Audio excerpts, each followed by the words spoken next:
alihi wa sahbihi ajma'in. Amma ba'du. Bapak Camat Pambangan, ananda kami Yudi Irawan Esos yang kami hormati, Mudir Pondok Pesantren Al Furqan Pambangan, Bapak Ibu Haja Nurul Asma Esa, beserta perangkat-perangkatnya, dan kepala desa yang sempat hadir. Teristimewa penceramah kita pada malam hari ini Habib Ahmad Al-Habsyi. Sambutan dari takmir Masjid Jamidul Iman Desa Pambangan telah disampaikan oleh Terhormat Bapak Zulkarnain PZ MPD. Kepadanya kami ucapkan terima kasih.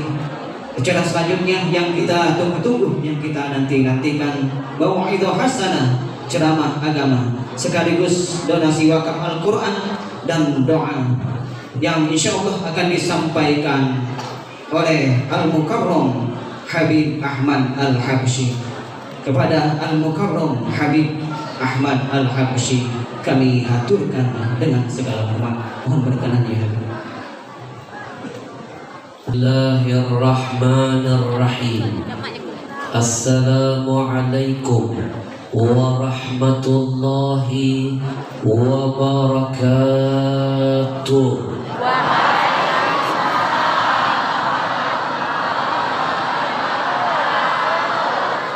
Innal hamdalillah wassalatu wassalam ala rasulillah wa ala alihi wa sahbihi wa man wala wala hawla wala quwwa illa billah.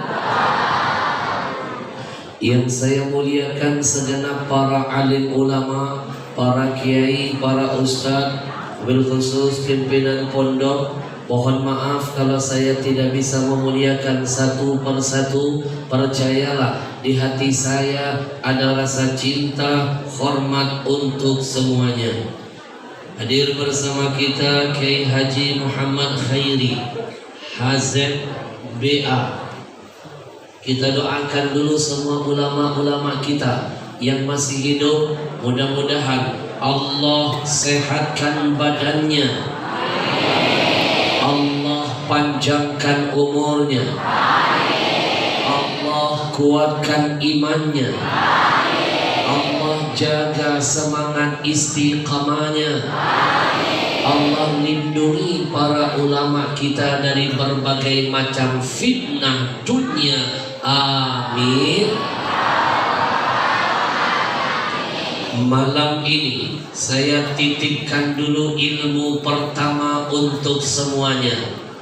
Jangan sungkan-sungkan menjawab amin, amin, amin setiap kali telinga kita mendengar ada doa kebaikan yang keluar dari mulut siapapun. Habib Ahmad Al-Habsyi, apa untungnya kalau kami mengaminkan doa orang? Ad-da'i wal mu'ammin syarikani fil ajar. Orang yang berdoa dan yang mengaminkan doa, dua-duanya dapat pahala yang sama, dua-duanya dapat berkah yang sama. Ketika yang berdoa baik, doanya diijabah Allah, maka yang mengaminkan dapat jatah juga. Terlambat. Tapi saya ingatkan juga, jangan asal ngamin ke. Kalau kita tidak tahu kebaikan dan kebenarannya, betul? Orang sini bilang betul, bahasanya apa? Benar. Benar. Benar. Jangan asal mengaminkan. Jangan jadi kejadian yang saya temukan di Madinah. Saya umroh bawa jamaah. Ketika saya sholat di Masjid Nabawi, anak-anakku tahu Madinah? di mana? Ini kadang-kadang, ente kadang-kadang. Sok tahu. Madinah, nih Madinah saya kasih tahu. Talang Betutu belok kanan. Naik pesawat 9 jam, 10 jam sampai. Itu naik pesawat. Gak tahu kalau naik ketek. Saya sholat di Masjid Nabawi. Begitu sholat sedang khusyuk-khusyuknya, tiba-tiba khusyuk saya pecah. Gara-gara di depan saya ada salah seorang jamaah handphonenya berdering. Saya langsung simpulkan ini wong kita dari lagunya Siko Bagi Dua.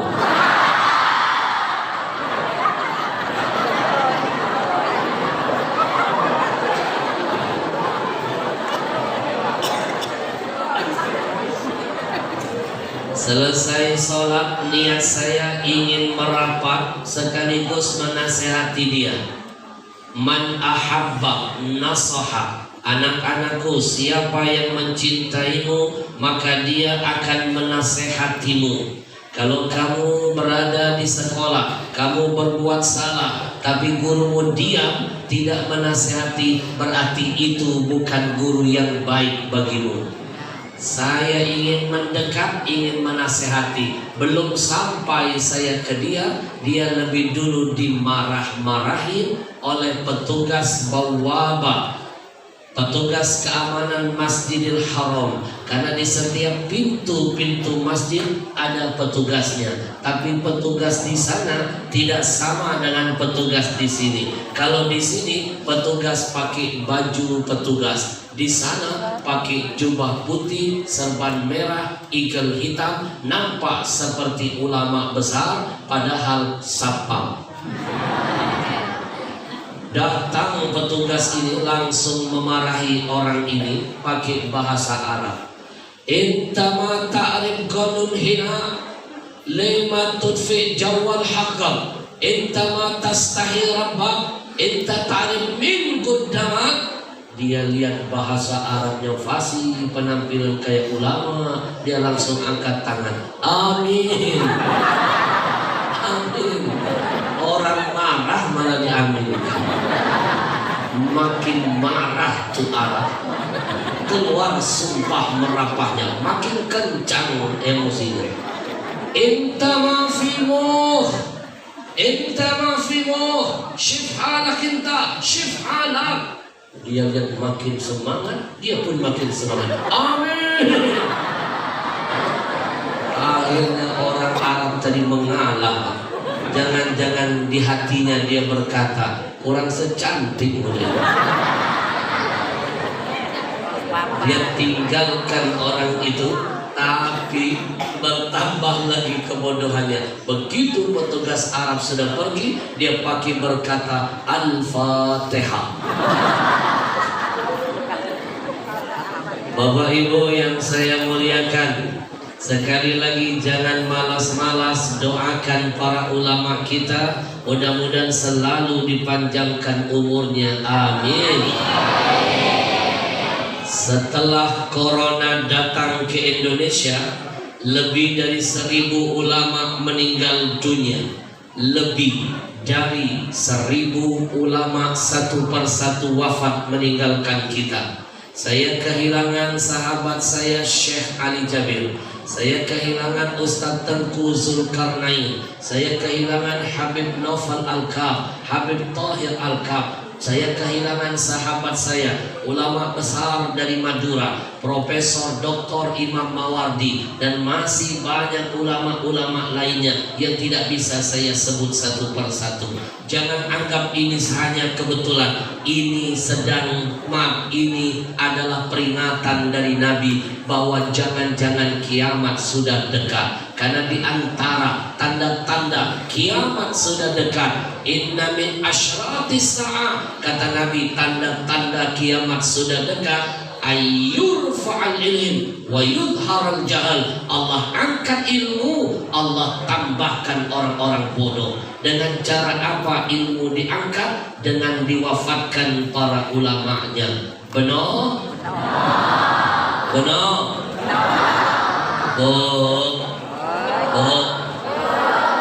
Gara-gara corona ribuan ulama kita meninggalkan kita. Tanda kiamat sudah dekat. Tanda kiamat yang lain nampak juga ada di depan saya malam ini. Jumlah betina lebih banyak dari jumlah lanang. Tanda kiamat yang kedua, kata Nabi, ayyaqillar rijal, lanang lebih sedikit, wa yaktsuran nisa, betina lebih banyak. Sekarang nampak di depan mata. Sebelah sana betina, sebelah sini betina, sebelah sini betina sampai ke belakang, di sini betina. Ini nampak seperti kaum tertindas, dihimpit dari berbagai macam arah. Nanti kalau sudah dekat betul dengan kiamat, mau tahu gak berapa perbandingan betina dengan lanang? Nabi kasih bocoran. Dengarkan baik-baik, dengarkan. Kata Nabi, hatta yakuna li khamsina imra'atan al-qayyimul wahid. Kalau sudah dekat betul dengan kiamat, jumlah betina 50, jumlah lanang hanya 1. Sekali lagi saya ulangi, jumlah betina 50, jumlah lanang 1. Kakek sanggup? Betina 50, lanang 1. Sekarang sensus terbaru di Jawa, betina sudah 20, lanang 1. Ini menunjukkan 1400 tahun yang lalu omongan Nabi, prediksi Nabi sudah terbukti. Sekali lagi, Nabi bukan pemimpin yang asal bunyi, bukan. Apapun yang keluar dari mulut Nabi petunjuk dari ilahi. Ma yantiqu anil hawa in huwa illa wahyun yuha. Apapun yang keluar dari mulut Nabi adalah wahyu dari Allah. Sallallahu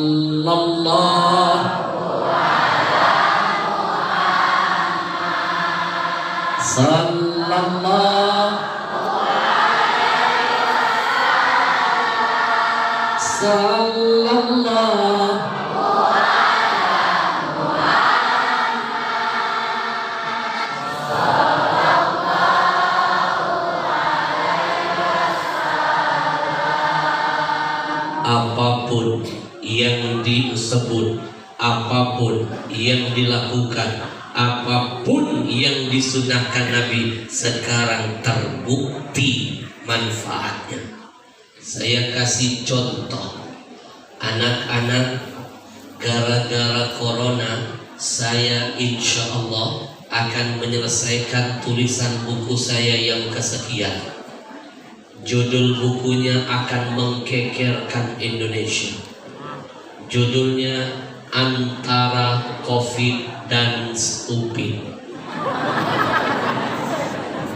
Antara Covid dan Stupid. Tahu stupid? Bahasa Arabnya bahlul, jahlul, bodoh. Bahasa Inggrisnya al-bengar. Bahasa Jepangnya al-buya. Bahasa Jermannya al-lolo.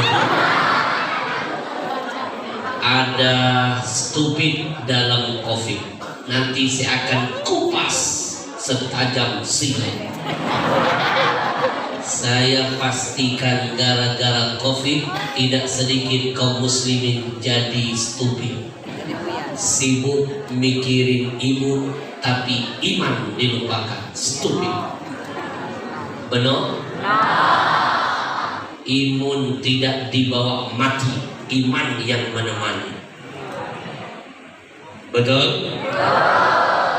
Lebih percaya hand sanitizer tapi nggak percaya dengan kekuatan wudhu. Stupid.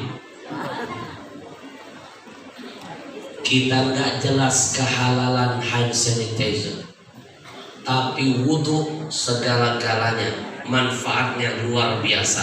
Kalau orang ke muslim lebih percaya dengan WHO, dengan orang kafir, lalu tidak percaya dengan hadis Nabi, murtad. Bapak Ibu, wudhu lebih hebat dari hand sanitizer. Di buku saya akan saya hadirkan dalil-dalil. Kata Nabi, man tawaddo'a wa ahsinil wudu, siapa yang berwudu lalu dia sempurnakan betul wudunya, kata Nabi, saking dahsyatnya wudu, kharajat kullu khati'atin min jasadihi, dipastikan Nabi semua dosa yang menempel di tubuhnya akan rontok. Tahu rontok? Bahasa Inggrisnya picul. Banyak orang Inggris di sini. Kalau dosa saja bisa picul, rontok, apalagi sekedar cuma virus dan bakteri. Benar? Saking dahsyatnya wudu, Nabi pastikan hatta tahruja min tahti adfarihi, itu dosa akan bercucur-cucuran dari ujung-ujung kukunya. Saking dahsyatnya wudu. Bapak Ibu, mohon maaf kalau dosa saja bisa rontok, apalagi virus bakteri. Karena dosa tidak ada alat yang bisa melihatnya, sementara virus corona masih ada alat yang bisa mendeteksinya. Kalau dosa tidak ada tensi yang bisa mengukurnya, tapi corona ada alat yang bisa mengetahui tensinya. Tirit-tirit 40 derajat corona. Kalau dosa nggak ada, kalau ada alat ukur dosa, saya yang datang dari Jakarta pasti begitu sampai ke sini panitia langsung berkata, Habib, kita tensi dulu berapa nilai dosanya. Tirit full Habib. Dosa bisa rontok dengan wudu. Maka malam ini saya tambahkan ilmu buat semuanya. Pesan guru saya, sebelum tidur pastikan dalam keadaan berwudu. Karena kita tidak tahu, mungkin malam ini kita tidur mata tertutup, itu tidurnya kita selama-lamanya, sementara masih ada dosa yang menempel di jasad kita. Istighfar kepada Allah. Astaghfirullah.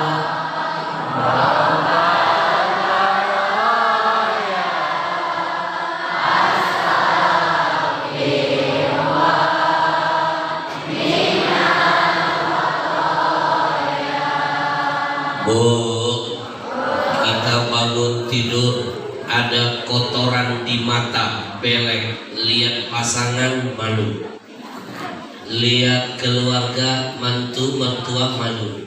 Apa enggak malu nanti ketika dibangkitkan banyak noda dosa? Mau ditaruh di mana wajah ini berjumpa dengan Rasulullah? Benar? Benar? Man bata tahiran, Nabi jamin, barang siapa yang tidur dalam keadaan berwudu, malaikat akan mendoakannya. Allahumma ighfir li fulan bin fulan fa innahu bata tahiran. Ya Allah, ampuni fulan bin fulan ini karena dia tidur dalam keadaan berwudu, bersuci. Kalaupun kita nggak dimatikan malam itu, kita sedang didoakan, kita sedang dijaga malaikat. Malaikat membentangkan sayapnya. Mana yang lebih hebat penjagaan selain malaikat? Betul? Makhluk Allah yang memiliki kemuliaan yang akan menjaga kita. Pastikan sebelum tidur, usahakan berwudu. Sampai detik ini saya masih memperjuangkan amaliyah ini.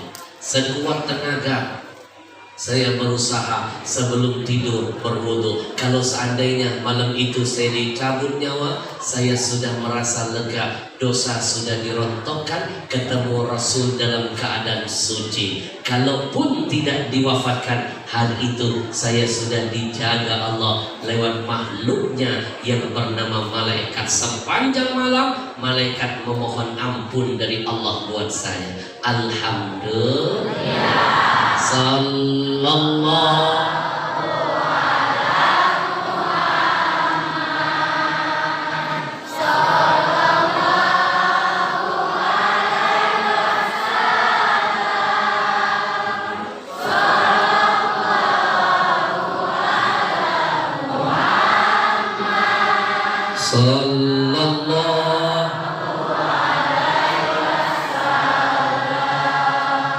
Bapak Ibu, gara-gara corona orang lebih percaya anjuran cuci tangan katanya dari WHO. Anjuran cuci tangan katanya dari pemerintah. Anjuran cuci tangan katanya dari barat. Bu, hari ini saya bocorkan dalam buku saya sampaikan dalilnya. Ternyata anjuran cuci tangan adalah sunnah Nabi yang sudah dilupakan. 1400 tahun yang lalu Nabi sudah mengajarkan kepada kita, kalau bangun tidur jangan dulu cuci wajahmu, jangan dulu cuci kakimu, jangan dulu cuci kepalamu, tapi cuci dulu kedua tanganmu. Melek mata, bangun tidur 1400 tahun yang lalu Nabi sudah mengajarkan, kalau mau sehat bangun tidur, melek mata, cuci dulu kedua tanganmu. Kenapa Nabi suruh tangan dulu yang harus dicuci? Nabi kasih alasan, fa innahu la yadri aina batat yadahu. Karena ketika dia tidur, kata Nabi, dia tidak sadar kemana makhluk ini merayap. Ayo, sadar nggak kita waktu tidur tangan ini parkir ke wilayah orang? Nggak sadar. Kadang-kadang garuk sana, garuk sini kotor, masuk lubang hidung, lubang kuping, belum yang lain-lain. Betul? Hebat nggak Nabi? Betul? Hadis Nabi dikaji orang kafir, mereka pura-pura mengatakan ini penemuan mereka, padahal ini 1400 tahun yang lalu sunnah Nabi yang dilupakan. Subhanallah. Sallallahu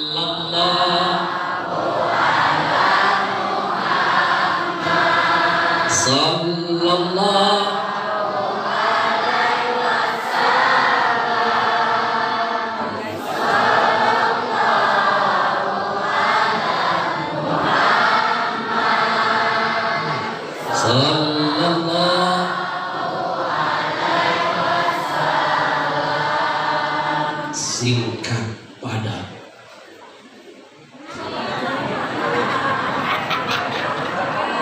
Kenapa? Sebentar.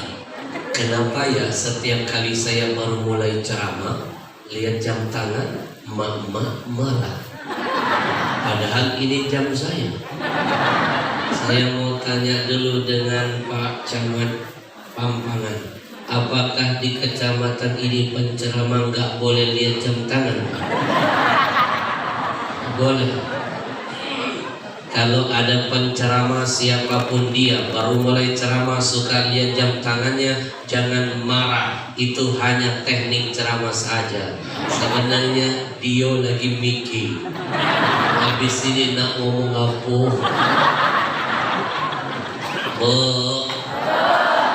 Betul kata beliau, saya asli Palembang, wong kita galo tapi bukan wong kita gilo. 2005 saya tinggalkan Palembang setelah terpilih oleh SCTV duet maut dengan Ustadz Jeffrey Al-Bukhari di kantor Gubernur Sumatera Selatan. Setelah itu saya dibawa ke Jakarta, dikontrak eksklusif sampai sekarang nggak pulang-pulang. Dibikinkan jadwal keliling Indonesia bersama Ustadz Jeffrey. Jadilah saya warga DKI. Gubernur saya Anies Baswedan. Saya tinggal di Jakarta Timur. KTP saya warga DKI, tapi saya pastikan di hati ini tetap wong Kito Galo. Takbir.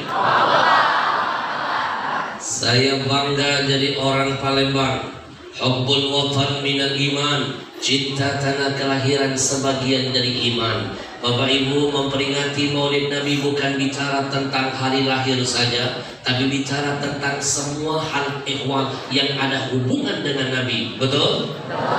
Kadang-kadang Nabi cinta tanah kelahirannya. Salah satu bukti ketika Nabi meninggalkan Makkah akan melaksanakan hijrah menuju ke Madinah, Nabi sempat meneteskan air mata sambil memandang ke kota Makkah seraya berkata, wahai kota Makkah, kalau bukan karena orang-orang jahat yang membenciku yang ada di sana, maka aku tidak akan mungkin meninggalkanmu, wahai Makkah yang kucintai. Ini dalil bahwa Nabi cinta tanah kelahiran. Benar?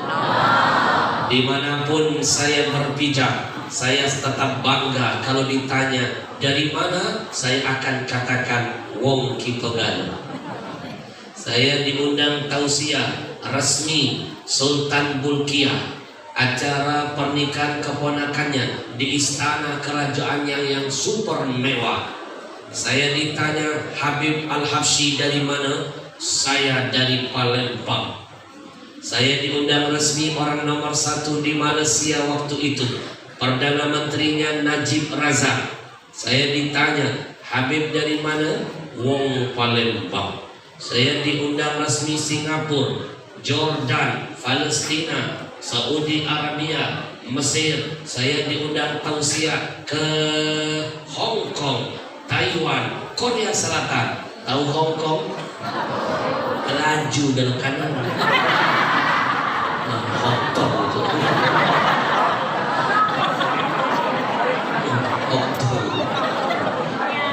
Setiap kali saya keliling lebih dari belasan negara ditanya dari mana, bangga saya menunjukkan kecintaan kepada tanah kelahiran. Saya orang Palembang. Mereka bertanya, apa hebatnya Palembang? Saya bilang, Palembang terlalu banyak kelebihan dan keistimewaannya. Satu, di kota kami Palembang, orang yang terkenal kuat-kuat, saking kuat kapal selam di Makkah.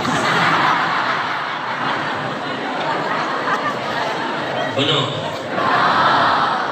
Dua, satu-satunya kota di seluruh dunia saya pastikan tidak ada pengaruh corona. Saya udah keliling Pak, gara-gara corona banyak perusahaan bangkrut, banyak yang kena PHK. Saya sudah keliling Indonesia, bupatinya, wali kotanya, gubernurnya curhat, Habib gara-gara corona ekonomi jadi anjlok. Warga kami banyak yang nganggur. Jangankan yang baru tamat kuliah mau cari pekerjaan, yang kerja belasan tahun di PHK. Ibu tahu nggak? Saya menangis lihat 8.000 karyawan Lion di PHK. 8.000 karyawan Lion ketika corona sedang membara. 8.000 di PHK. Pak Camat, 8.000 di depan mata, menangis. Bagaimana perasaan saya? Gak kuat. 8.000 depan mata, depan mata, depan mata. Saya kan lagi buka TV waktu itu. Ada berita itu Pak. Bukankah itu di depan mata? Benar? Ini teknik ceramah terbaru. Semua mengeluh gara-gara corona banyak yang di PHK. Mereka tanya, bagaimana kota Ustadz Palembang? Saya bilang, Palembang mana ada pengaruh corona? Tak percaya, pergilah ke sana cek. Mana ada yang nganggur, wong kami ada gawe-gawe. Mau corona, mau tidak corona, ada gawe. Pagi buta dia metu tanya nak kemana, ada gawe. Siang bolong dia keluar nak kemana, ada gawe. Ugut tengah dadu dia metu kita tanya nak kemana, ada gawe. Cuma tak tahu apa yang digawe kedua. Kalau Jakarta plat mobilnya diawali huruf B, simbol Batavia. Di Palembang BG banyak gawe.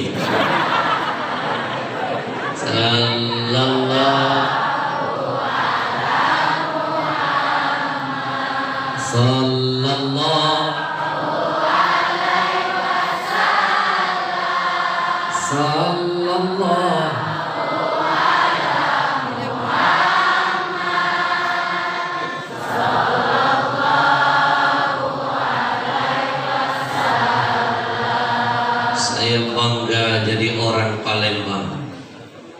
Saya sudah keliling Indonesia, keliling beberapa negara. Saya berani menyimpulkan malam ini, bahasa yang paling ringkas, tidak bertele-tele, simpel dan padat, itu ternyata cuma bahasa kita.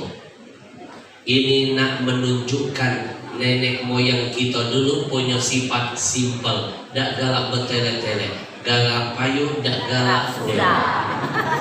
Betul? Saya kasih contoh bahasa kita simpel, tidak bertele-tele. Bapak Ibu, orang Arab ketika berkata jalanlah cepat-cepat, bahasa Arabnya panjang, imshi bisur'atan. Orang Barat ketika berkata jalanlah cepat-cepat, bahasa Inggrisnya panjang, walk fast, walk fast. Orang kita yang paling ringkas, jalanlah cepat-cepat, berdebis, berdebis. Bahasa mana yang lebih ringkas dari kita? Benar.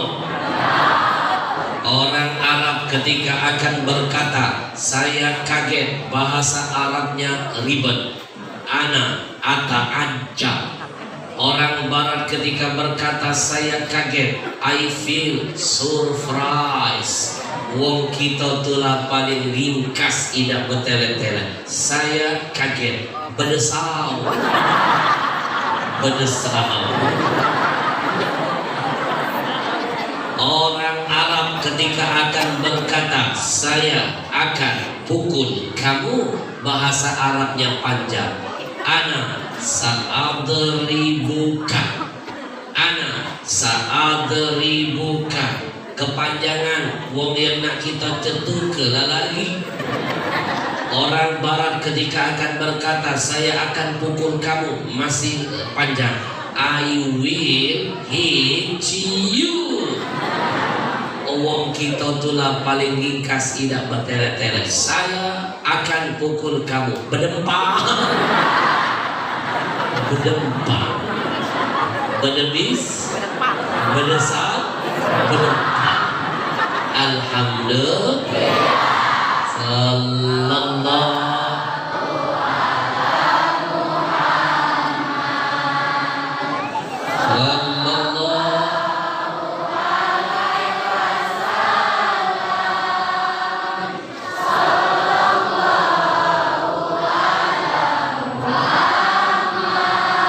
Sallallahu. Izinkan saya memberikan salam penghormatan kepada PLT Camat Pampangan. Hadir juga bersama kita ada Pak Camat Bapak Yudi Irwan S. Sos. Pak Camat, Masya Allah, saya dari Jakarta Palembang ke sini, Masya Allah, jalan mulus.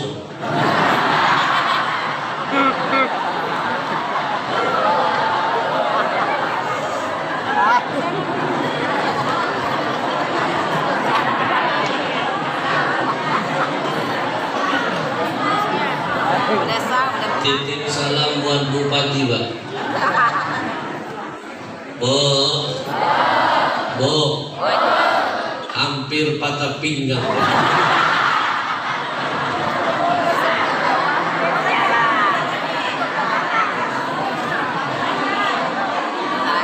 Tapi saya tetap bersyukur. An ujur biqadri ta'ab, makin besar rintangan, makin besar ganjaran. Bu, insya Allah ini bukan yang terakhir saya kesini. Kalau sudah dibenar ke jalan.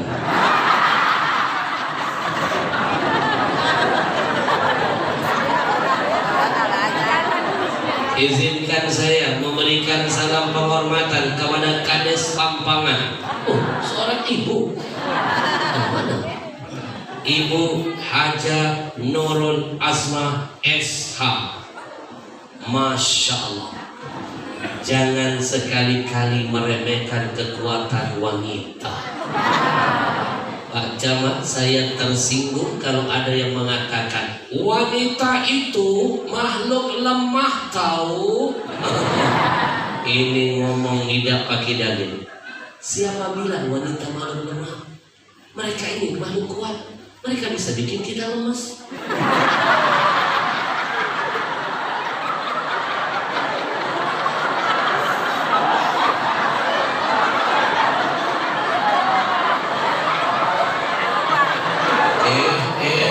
Jangan ngeres dulu.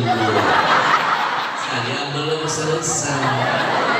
Nggak percaya kalau saya bilang mereka bisa bikin kita lemas. Nih, Pak, kalau tugas mereka dibebankan ke kita semua, lemes, Pak. Jangan main-main, Pak. Jam kerja kita itu nggak sebanyak jam kerja wanita. Jam kerja laki-laki, suami, mulai terbit matahari sampai terbenam matahari. Tapi jam kerja istri jangan main-main, Pak. Dari terbit matahari sampai terbenam mata suami.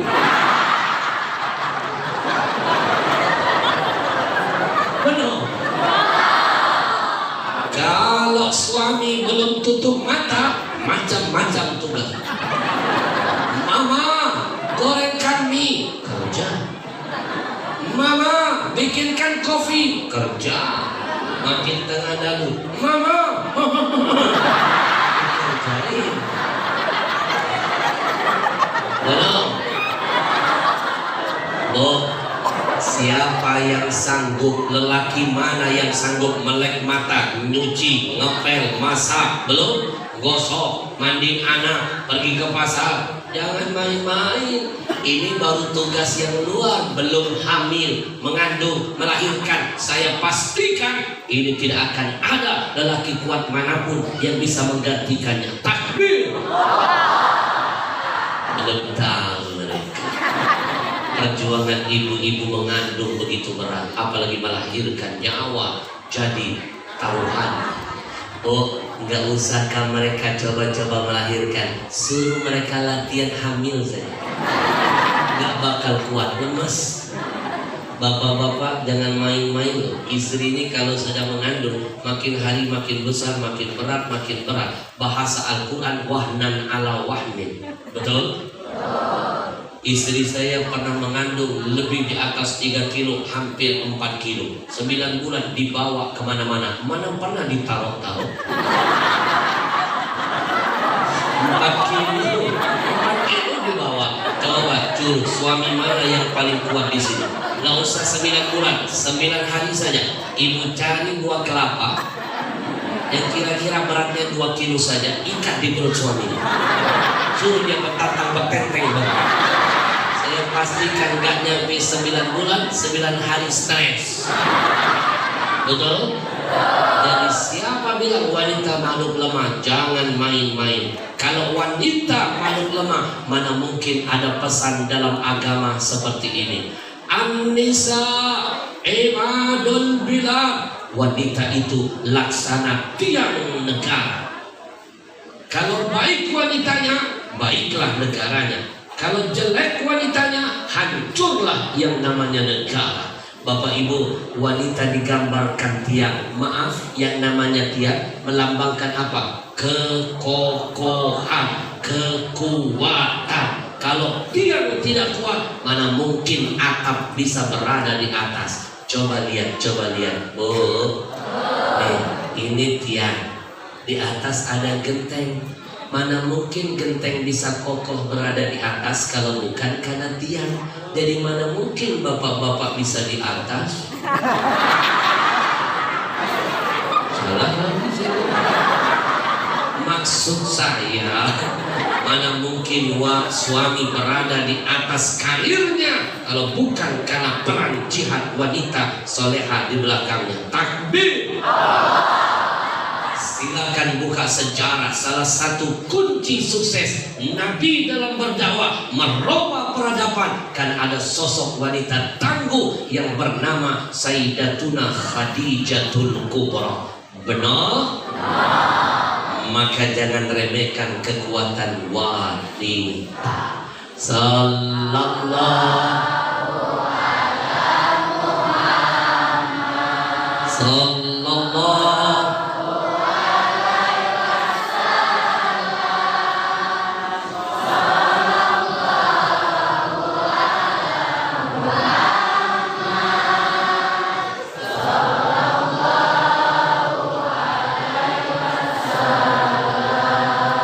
Izinkan saya mengucapkan ribuan terima kasih kepada Ketua Masjid Bapak Ahmad Syarbani SPD SD. Masya Allah. Belum SMP. SD sudah hebat begitu. Apalagi SMP, SMA.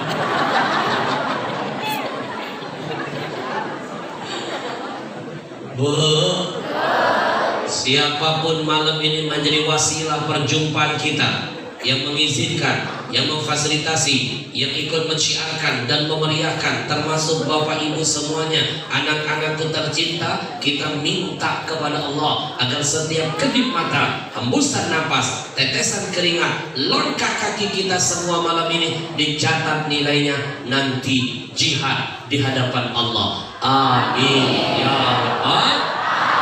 Allahu Akbar, Allahu Akbar, Allahu Akbar. Lebih keras. Allahu Akbar, Allahu Akbar.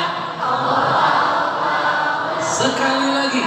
Allahu Akbar, Allahu Akbar, Allah. Saya tidak lupa juga ingin mengucapkan ribuan terima kasih kepada yang menjadi sponsor hadirnya saya di sini. Bapak Ibu, siapa yang jadi sponsor? Komunitas Riau Indonesia Mengaji, yang tadi videonya sudah kita tonton sama-sama, berkolaborasi dengan wasilah Ustadz Haji Ali. Saya dibawa masuk ke planet ini. Mereka jadi sponsor komunitas Riau Indonesia Mengaji. Siapa mereka? Anak-anak muda usianya, mantap jihadnya. Bapak Ibu, belum tentu ada anak muda yang mau jadi sponsor acara agama. Lihat anak-anak muda sekarang apa kerjaannya? Tawuran, narkoba, kebut-kebutan, jangankan main HP. Jujur loh, jarang ada yang jujur begini. Bu, main game online, betul? Kadang-kadang lagi main, ayah ibu manggil dia abaikan. Anak-anakku saya peringatkan, jangankan kamu sedang main game, kamu lagi sholat sunnah. Ayah ibumu manggil, wajib kamu batalkan sholat sunnah. Wajib penuhi panggilan ayah ibumu. Apalagi cuma sekedar main game doang. Benar? Anak Anak muda sekarang tawuran, narkoba, kebut-kebutan. Jangankan bermanfaat bagi Allah dan Rasulnya, buat orang tuanya, buat dirinya tidak ada manfaatnya. Jangankan berguna bagi bangsanya, bagi agamanya tidak ada gunanya. Tapi sekarang ada anak muda berawal dari kota Riau, merangkul pemuda-pemuda Nusantara lainnya, membentuk sebuah gebrakan komunitas Riau Indonesia Mengaji. Mereka mau menghadirkan para ulama ke pelosok-pelosok negeri. Mereka semua yang bayarin ongkosnya. Bu, bulan ini saya dibawa mutar-mutar di Palembang dan sekitarnya. Bulan kemarin saya dibawa ke Kalimantan Timur 1 bulan. Berawal dari kota Berau saya dihadirkan. Dari Kabupaten Berau saya ke Bulungan. Dari Bulungan saya ke Kabupaten Pasir. Dan berakhir di kota Balikpapan. Tapi di kota Balikpapan saya tidak mau lama-lama, karena saya takut di Balikpapan. Ada 3 kota di Indonesia saya tidak mau, belum siap kalau dipanggil di sana. 3 kota Pak Camat. Saya dipanggil tausiah ke Papua, saya datang. Saya dipanggil tausiah ke Bali, saya hadir. Saya dipanggil tausiah ke Sulawesi, saya pergi. Tapi ada 3 kota kalau dipanggil ke sana saya belum siap. 1 di Balikpapan, 2 di Panu, 3 di Lahat. Mate. Paham?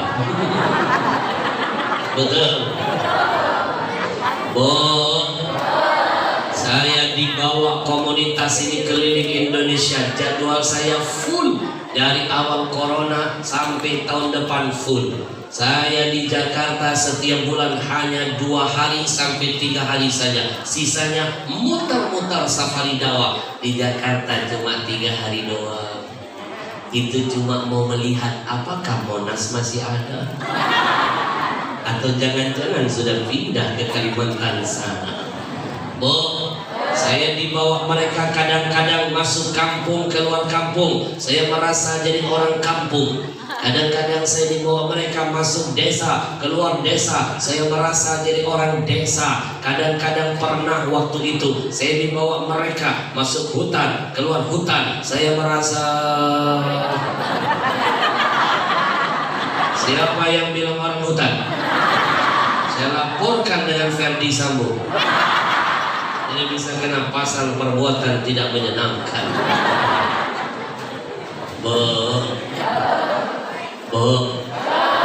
Gara-gara Ferdi Sambo semua jadi kena getah. Tapi jangan takut, saudaranya sudah meminta maaf. Maafkan Sambo, saudara kembar saya, bikin gaduh Indonesia tertanda Rambo. Saya ingatkan, kalau ada polisi yang bejat, jangan katakan Polri-nya, itu hanya oknumnya. Saya yakin masih banyak polisi-polisi yang soleh. Salah satunya yang tadi ikut mengamankan saya di sana. Soleh oleh polisi. Jangankan saya, mobil saya dijagain. Saya sayang dengan polisi yang soleh. Saya hormat, saking hormatnya saya. Jangankan mereka lagi bertugas, polisi tidur, pelan-pelan saya lewati. Kalau ada tentara yang bejat, jangan bilang TNI-nya, itu oknumnya. Masih banyak TNI yang beriman. Kalau ada ustadz yang bejat, jangan katakan ustadznya, itu oknumnya. Kalau ada yang jadi teroris, tolong jangan katakan Islamnya, itu hanya oknumnya. Takbir. Bapak Ibu, gara-gara Sambo ada anak kecil, cenih hatinya. 1 bulan sebelum kasus Sambo, dia dapat tugas dari gurunya. Anak-anak, nanti beberapa bulan ke depan sekolah kita akan mengadakan karnaval 17 Agustusan. Masing-masing punya tugas. Cari kostum sesuai dengan hobi dan cita-cita kalian. Yang mau jadi ustaz, pakai baju gaya ustaz. Yang mau jadi chef, pakai baju gaya chef. Yang mau jadi TNI, pakai baju tentara. Yang mau jadi dokter, pakai baju dokter. Ada anak, dia angkat tangan, saya mau jadi polisi. Siapkan baju polisi. Dia nabung sampai terbeli baju polisi. Saking sayangnya dia cium-cium, tidur di bawah, kemana-mana dipakai, dipajang, menanti-nanti 17 Agustus. Tiba-tiba keluar kasus Sambo, jernih hatinya, bingung mau pakai bajunya, disumpahi teman-temannya. Akhirnya mau nggak mau 17 Agustus dia pakai baju itu, tapi dia bilang ke ibunya, "Ibu, tolong tambahkan tulisan di belakang baju polisimu." Apa tulisannya? Bukan anak buah Sambo.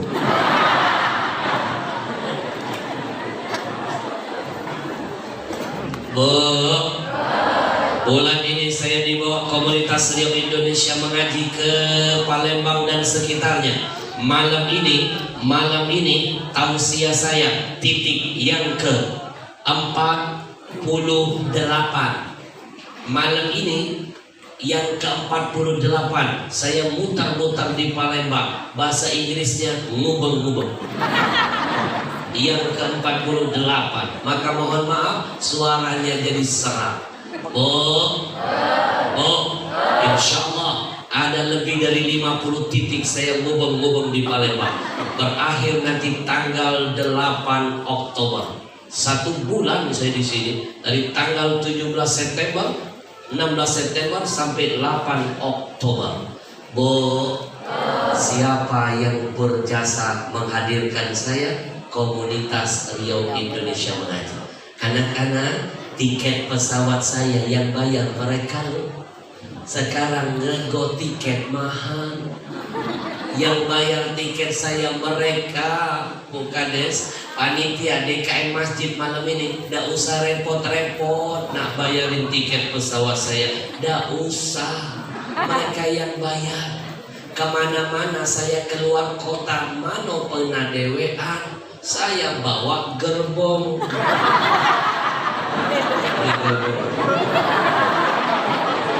Asisten.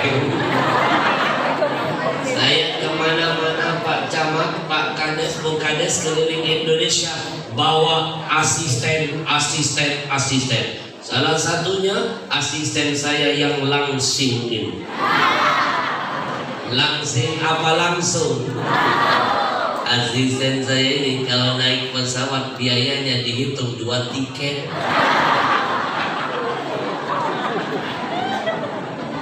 Kadang-kadang Pak, saya kesian lihat asisten saya. Kalau naik pesawat transit dari kota kecil ke kota besar, pesawatnya sempit. Asisten saya sering terhimpit duduk di kursi. Tapi untung waktu itu ada pramugari yang berbaik hati. Pramugari berbaik hati. Melihat asisten saya susah duduk di kursinya, pramugari mendekat menawarkan solusi. Apa kata pramugari? Abang, kalau seandainya abang susah duduk di kursi ini, bolehkah kami tawarkan solusi untuk abang? Abang kami bagasikan saja. Dianggap pembalang dia. Tapi untuk asisten saya lebih cerdas dari pramugari. Dia jawab solusi pramugari dengan meminjam bahasa iklan rokok yang lagi ngetop di TV. Apa kata asisten saya? Solusi buat lo, masalah buat gue. Saya dan asisten saya yang bayarin tiketnya siapa? Komunitas Riau Indonesia mengaji. DKM Masjid malam ini nggak usah repot-repot keluar biaya bayarin tiket. Ayo, nikmat apa lagi yang tidak engkau syukuri? Fabi ayyi ala rabbikuma. Yang keempat, fabi ayyi ala. Nikmat apa lagi yang kau dustakan kata Allah? Lagi lemak ke gandum. Hotel 2 kamar di Hotel Exaltan bintang 5. Saya disiapkan. Yang bayar siapa? Komunitas Riau Indonesia mengaji. DKI Masjid gak usah repot-repot bayarin hotel saya. Kurang baik apa Allah kasih nikmat buat kita. Fabi ayyi ala Mobil yang nyewain mobil yang bayar adalah komunitas Rio Indonesia Mengaji. Di KM Masjid gak usah repot-repot bayarin mobil, gak usah repot-repot antar jemput saya. Biarkan malam ini saya datang tidak dijemput, pulang tidak diantar. Siapa yang bilang cilangkung? Saya laporkan lagi dengan Ferdi Sambo. Ini kena pasal perbuatan pasal berlapis. Tadi saya dibilang orang hutan, saudara. Ajak belago nih. Bahkan makan minum saya yang nyiapin mereka. Makan pagi, makan siang, makan malam. Yang bayar mereka. Bapak Ibu tahu nggak, biaya makan saya saja mahal, apalagi makhluk ini.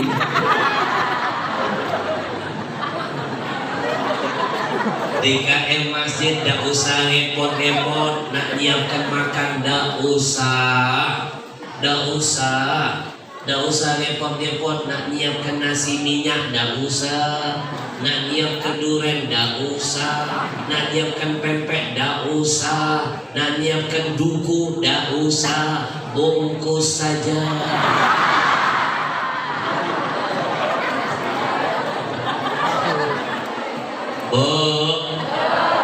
Mohon maaf saya sampaikan biar lebih jadi hamba yang bersyukur kepada Allah atas nikmatnya. Mohon maaf kalau seandainya desa ini, kecamatan ini mau mengundang saya pribadi, saya pastikan mahal.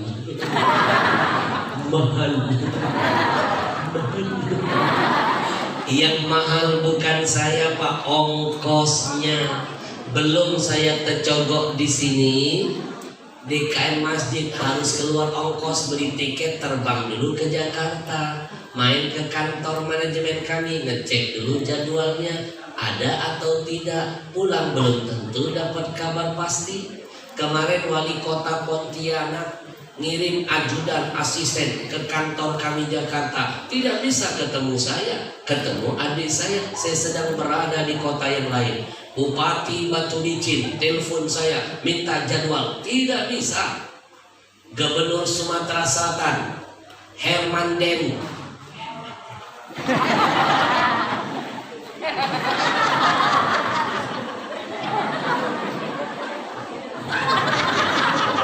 kalau tidak percaya tanya dengan Pemprov, tanya dengan Pemprov. Pak Gubernur, padahal saya dengan beliau bersahabat. Beliau ini anak angkat ayah saya, mertuanya Husni, sahabat dan murid ayah saya.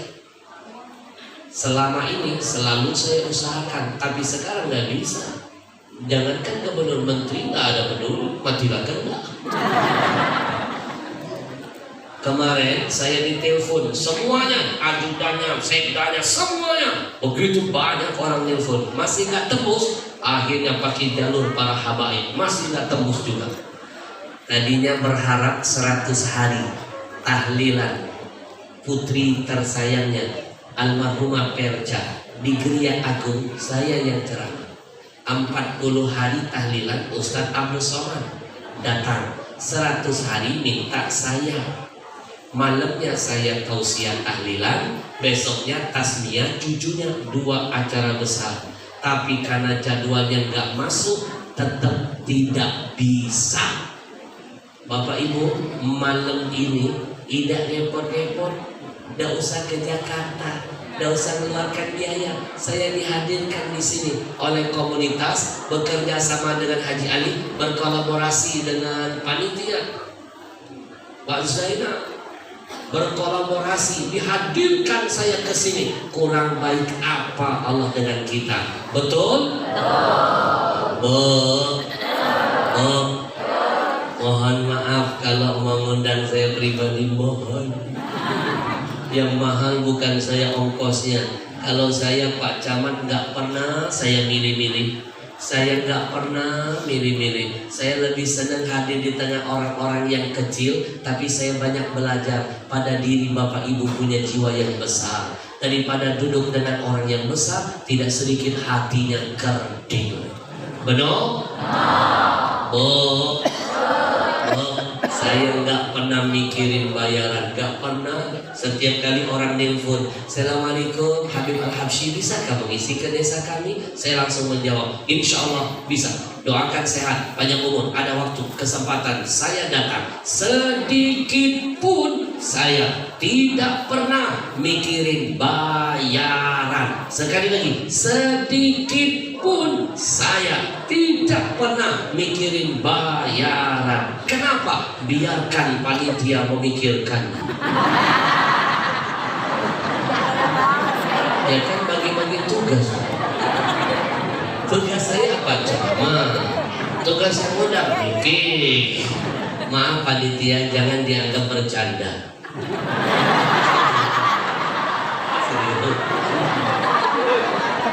Bu, tapi betul loh, saya sayang dengan warga di sini. Begitu saya disodorkan jadwal ke sini, langsung saya ACC, saya lingkari. Prioritas.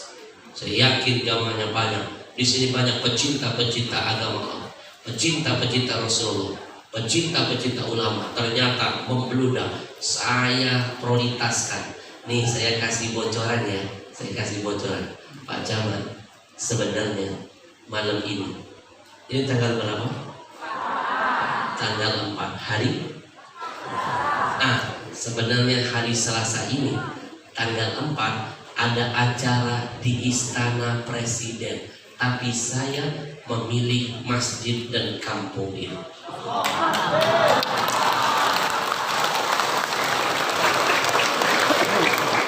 Tidak usah GR dulu. Di sana saya nggak diundang.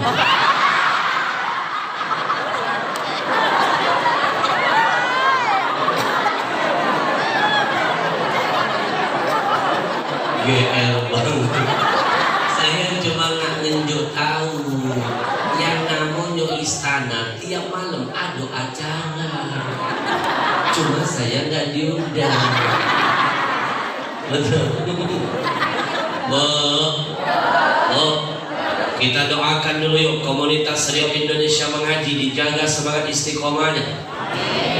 Kalau hari ini dia hadirkan saya, mudah-mudahan di lain kesempatan, lain waktu mereka bawa para penceramah-penceramah kondang lainnya dari Jakarta hadir ke desa ini berbagi ilmu dan berkah buat kita semua. Takbir. Maka malam ini saya titipkan ilmu tambahan, saya titipkan ilmu sederhana buat semuanya. Bapak Ibu, kalau kebaikan bisa dilakukan hari ini jangan bilang besok. Belum tentu besok kebaikan bisa diulang. Rugi betul yang tidak mau datang malam ini. Rugi. Ladinjo gratisan. Rugi. Belum tentu bisa mendengar ceramah saya berjam-jam live begini. Benar? Rugi yang tidak mau datang, rugi. Belum tentu bisa melihat saya live begini. Mungkin selama ini kan ibu cuma lihat saya di TV. Sebenarnya saya juga sering lihat ibu dari TV. Rugi yang gak mau datang hari ini, rugi. Maaf Pak Camat, belum tentu sejarah malam ini akan terulang kedua kali. Maka saya ingatkan diri saya dan semuanya, kalaulah kebaikan bisa dilakukan hari ini, jangan katakan besok. Belum tentu engkau besok panjang umur, kebaikan bisa engkau ulang. Karena yang namanya umur, ajal, misterius problem. Kita nggak tahu siapa yang mati duluan, kita nggak tahu siapa yang belakangan. Mungkin bapak ibu duluan, saya belakangan. Mungkin. Atau sebaliknya biar adil, saya belakangan, ibu-ibu duluan. Maju ya. Betul? Dan Pak Camat saya bersyukur kepada Allah. Untung saja Allah mencabut nyawa hambanya tidak berdasarkan abjad nama. Untung sistem acak. Siapapun pacak duluan, siapapun bisa belakangan. Coba bayangkanlah kalau Allah cabut nyawa kita ini berdasarkan abjad nama. Yang namanya A. Dari A lalu ke B lalu ke C, lemaknya yang namanya Zainuddin. Harusnya Zainuddin MZ, awalnya Z, akhirnya Z, orang terakhir di muka bumi. Tapi beliau lebih dulu dicabut nyawanya. Kita doakan beliau diberikan tempat yang indah di sisi Allah. Untung tidak berdasarkan abjad. Kenapa? Sistem acak, biar masing-masing sedia payung sebelum hujan. Jangan nanti setelah hujan baru sibuk baru mau cari payung. Bu, untung tidak berdasarkan abjad. Maaf, coba kalau pakai abjad. Yang pertama huruf A, yang namanya Aisyah gak lama. Yang namanya Aminah sebentar. Yang namanya Al-Habsyi. Yang belagunya nih jangan. Kan banyak yang lain contohnya. Kenapa harus Al-Habsyi? Jangan dibalik di Hoktong atau Tangguh Buntung. Mohon maaf Pak Camat, sekali lagi nama lengkap siapa? Yudi. Aman, angkatan tengah-tengah.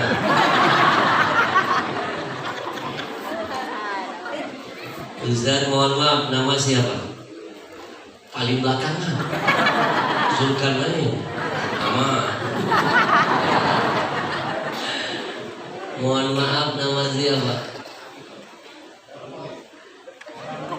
Darnulis. Gak pakai Ahmad. Berubah.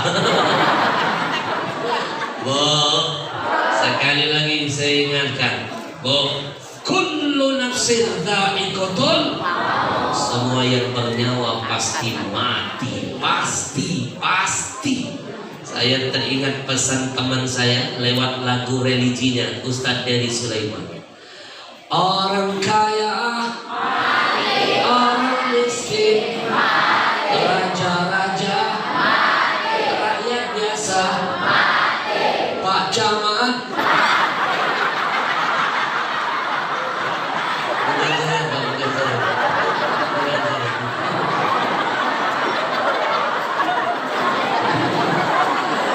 Oh, kemarin di satu kampung saya pancing lagu ini.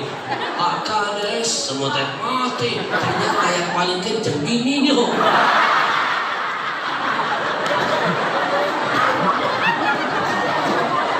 Oh, kalau kebaikan bisa hari ini jangan bilang besok. Belum tentu besok panjang umur kebaikan bisa diulang. Maaf, kalaupun umur panjang belum tentu Allah sehatkan badan.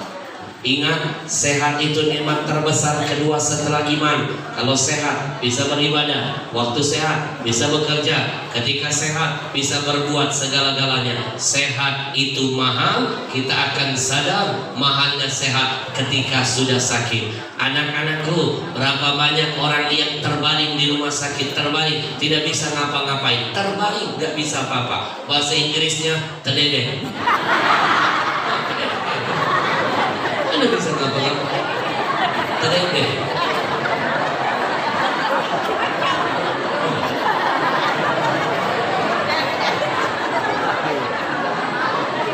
Pak, dengan terdedeh ternyata yang paling kenceng ketawa gede-gede.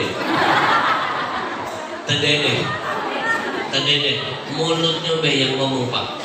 Ya Allah, aku kepengennya masuk ke masjid. Aku kepengen hadir pengajian. Please ya Allah. Kata malaikat, oh Imam cek kemarin kemana? Giliran sehat kau songong. Waktu sehat nyingok masjid melengos. Giliran mati nak minta disolatkan ke masjid. Giliran sehat nikmat Allah kau makan, tapi bersyukur engkau enggak. Perintah Allah kamu abaikan, larangan Allah malah kamu kerjakan. Nanti kamu doa paling banyak mintanya sama Allah. Ya Allah, matikan aku husnul khatimah. Bangkitkan aku bersama Rasulullah. Masukkan aku ke surga duluan. Kata mereka, sini kau berdempah. Gak tahu diri dari makhluk.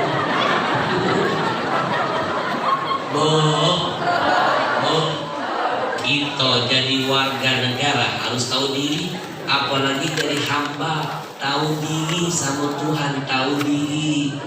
Nah, konsep hidup tahu diri ada dalam Quran. Apa konsepnya? Iyyaka na'budu. Sekali lagi, iyyaka na'budu. Ya Allah, kepadamu kami menyembah, kepadamu kami meminta. Ini konsep tahu diri. Jangan pacak minta, tapi ia karena budu dan dilakukan. Kalau kepengen ia karena stain dikasih, ia karena budu digawikan. Ini dua hal yang tak pacak dipisah. Betul? Di satu sisi hak Allah kita kasih, di sisi lain hak kita Allah kabulkan. Insya Allah. Sebelum saya lanjutkan, bolehkah saya minum dulu? Anak-anakku tercinta, semua mata lihat ke saya. Semuanya lihat ke saya. Bismillahirrahmanirrahim.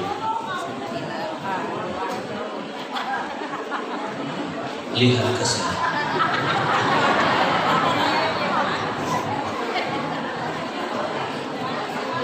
Lihat ke saya.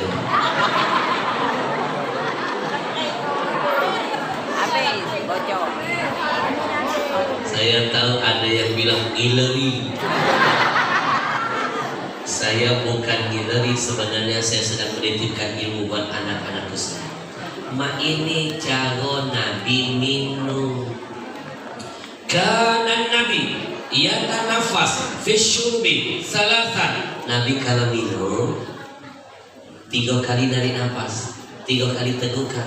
Mana pernah saya menemukan riwayatnya Nabi minum gaya selebeng, minum gaya macam ini, guduk. Itu gaya Fir'aun. Betul? Hari ini saya ajarkan kepada anak-anak. Ulang dari sini ada kenang-kenangan di antara kita. Adab minum yang diajarkan oleh agama kita. Yang pertama, hafalin ya. Nanti yang hafal dapat hadiah Quran dari komunitas Rio Indonesia Mengaji. Mewah, bagus. Ada terjemahan, kertasnya anti rayap, anti basah. Plus saya kasih tanda tangan asli dari saya. Adab minum. 1, minum pakai tangan. Jangan pakai tangan, apalagi tangan orang, kecuali sakit. Yang kedua, minum sambil duduk. Yang ketiga, waktu nak minum jangan lupa ucapkan basmalah, bismillahirrahmanirrahim. Yang keempat, setelah meneguk air ucapkan hamdalah, alhamdulillah.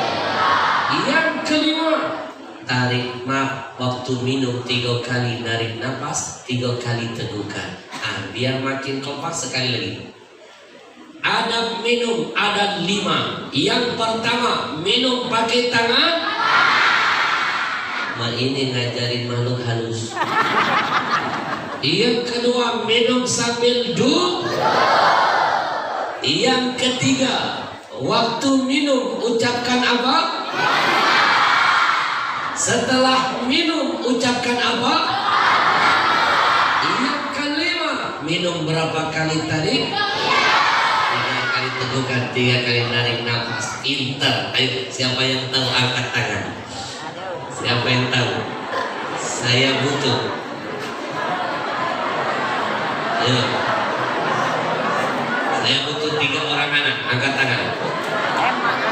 Ayo, masing-masing jawab 1. Ada? Angkat tangan. Sini saya, sini, berdiri. Ayo, jangan angkat tangan orang, angkat tangan sendiri. Berdiri saya, berdiri. Baik.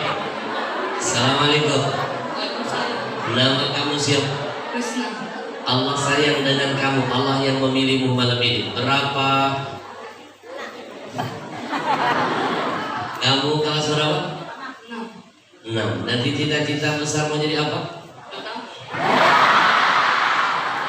Jadi mau nggak tahu. Mau jadi apa? Polisi, tentara,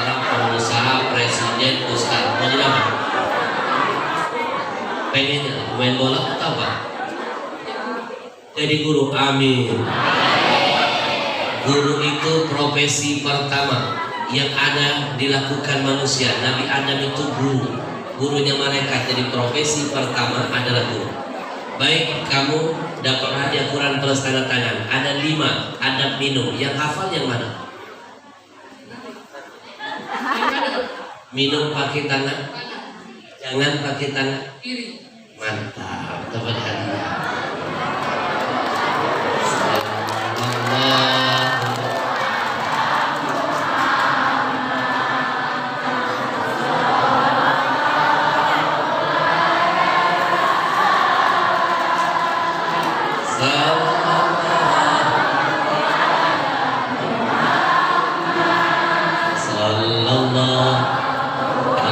Laki-laki, yang perempuan ada yang berani angkat tangan, ayo. Sini.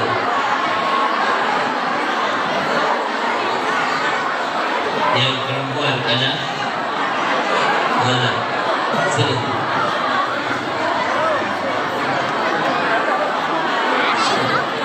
Dua orang cukup.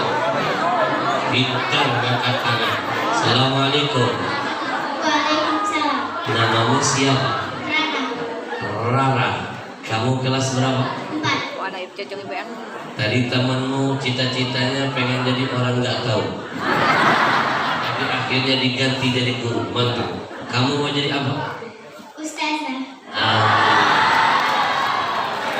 Bapak Ibu, ini cara cerdik menghargai anak-anak.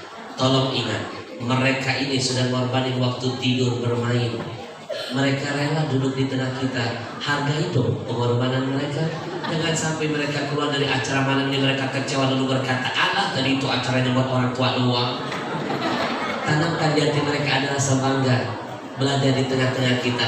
Biar mereka pulang dari sini mereka bercerita, lalu mereka berkata, "Hari ini acara juga buat kita." Oke bro? Gue suka gaya lo. Assalamualaikum. Waalaikumsalam. Namamu siapa? Fadil. Kamu kelas berapa? 6. Mau jadi apa? Tentara. Amin. Kita nggak tahu, mungkin 10 tahun 20 tahun yang akan datang dia jadi Panglima TNI. Baik. Nama kamu siapa? Rensa. Renisa. Kamu kelas berapa? 6. Cita-citamu mau jadi apa? Amin. Fadil, ada 5 adab minum. Tadi sudah disebut. Minum pakai tangan kanan. Yang kedua, Minum sambil duduk. mantap. Dapat Abu Al-Quran plus tanda tangan asli. Enak jadi orang soleh. Silakan. Siapa tahu nanti dia jadi Panglima TNI yang hafal Quran. Baik, kamu masih ada 3. Yang ketiga,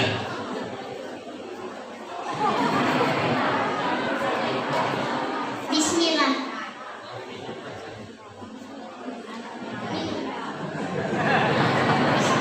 Bismillah. Masya Allah, dapat hadiah. Mantap. Yang keempat, setelah minum ucapkan apa? Alhamdulillah. Mantap, dapat hadiah.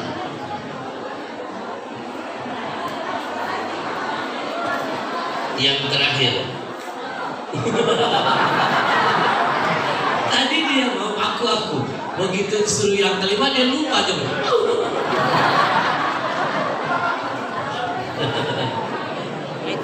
Dapat hadiah, mantap. Pulang dari sini, praktekkan. Oh, kelima, mantap sih. Yang kelima, apa? Yang kelima, Nabi kalau minum berapa kali narik? 3 kali narik, nah. Pinter. Pulang dari sini kalian praktek ya, biar tidak lupa praktek. Ada 5. Nanti balik dari sini, nengok warung kopi berhenti. Mang cek, kopi susu. Datang kopi susu. Shh. Saya mau praktekkan ilmu yang saya dapat dari Habib Al-Habsyi. Tukang warung kopi nengok boleh lah budak ini. Langsung praktek ini. Kopi datang. Shh. Kopi datang. Shh. Dia langsung berkata, minum pakai tangan kanan. Yang pertama, tukang kopi dapat ilmu. Wah, catat dia.